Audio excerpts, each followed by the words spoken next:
Hi everybody, welcome back to our Live from the Greenhouse, and look at what we got in last night. So we have tens of thousands of little plugs to plant up, and we have employees coming in today, and so that's what's on the agenda, is planting up lots of little plugs. So we just want to give you a little look at what all came in. So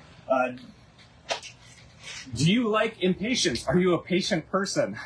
I'm not, so I'm going to be hooking up the drippers, and we've got, 4 employees coming in today, and so we're gonna get everyone set up, and we'll be doing flats. So this is mostly the bedding plant stuff. So these are impatiens, and they came in with buds on them, and they're already flowering, but aren't those gorgeous?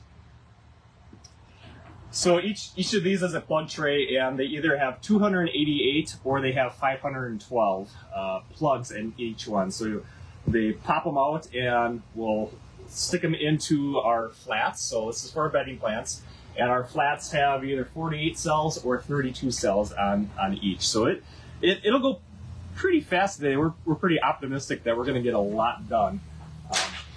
But I just want to show you a few of the really pretty ones. This is one of my favorites. So this is another shade loving one. This is Hypostases. Big, long, hard name to pronounce, also known as polka dot plant.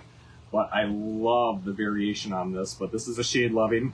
This is a great little plant to just to give a little something, just a little, I don't know. Pop of color. Yeah, a little pop of color. So it's just really unique. This is one of my favorites. So that's Hypostases.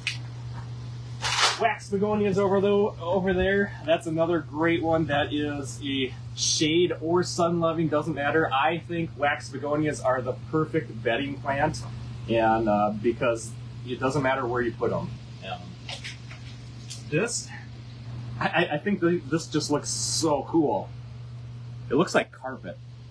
This is moss rose, also known as portulaca, also known as purslane.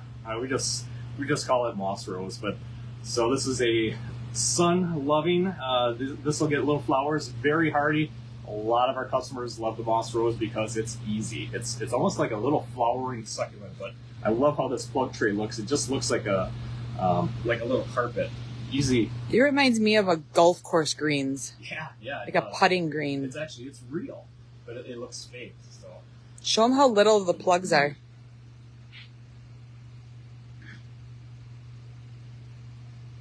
So here's what the plug cell looks like. Oops. They're absolutely gorgeous. It's just gorgeous. Patience as far as planting. Yeah. So a lot of marigolds.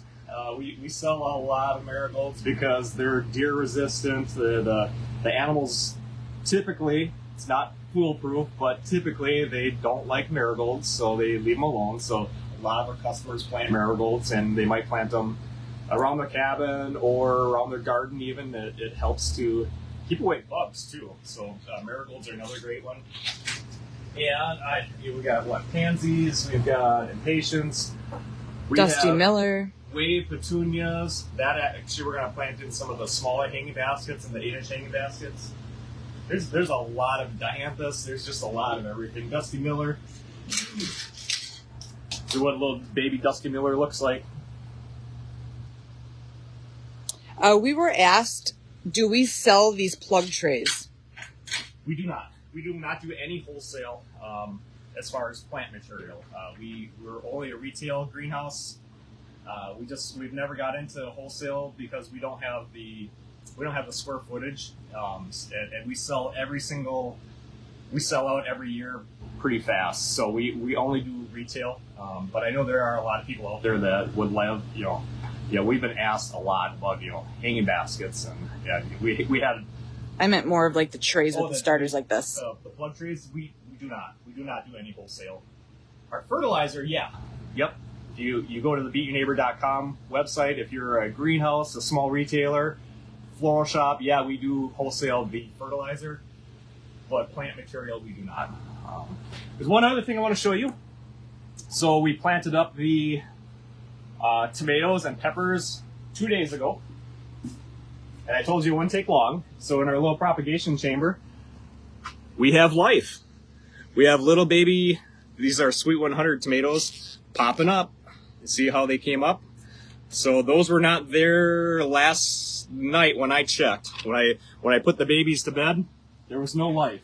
And so that's what's fun about having a greenhouse, is sometimes you walk into the greenhouse and boom, that stuff just popped up overnight. And that's primarily because of that heat on the bottom. Bottom heat and keeping that moist, germinating mix, those are all factors that will, get that germination rate way up there. You got much more success when you have that bottom heat and all the elements that you need for getting the seeds to sprout to life. Tomorrow is Friday. Of course, it is Fertilizer Friday, and we'll show something cool tomorrow. So you'll have to watch tomorrow. But you asked, and we've delivered. So I'll just leave it at that. We've got something kind of cool to show you. So Amy knows what I'm talking about, and you'll find out tomorrow when we're doing our live from the greenhouse and our special edition of Fertilizer Friday. So we've got a lot of work to do. So it's back to work for us. So thanks for watching. Have a good day.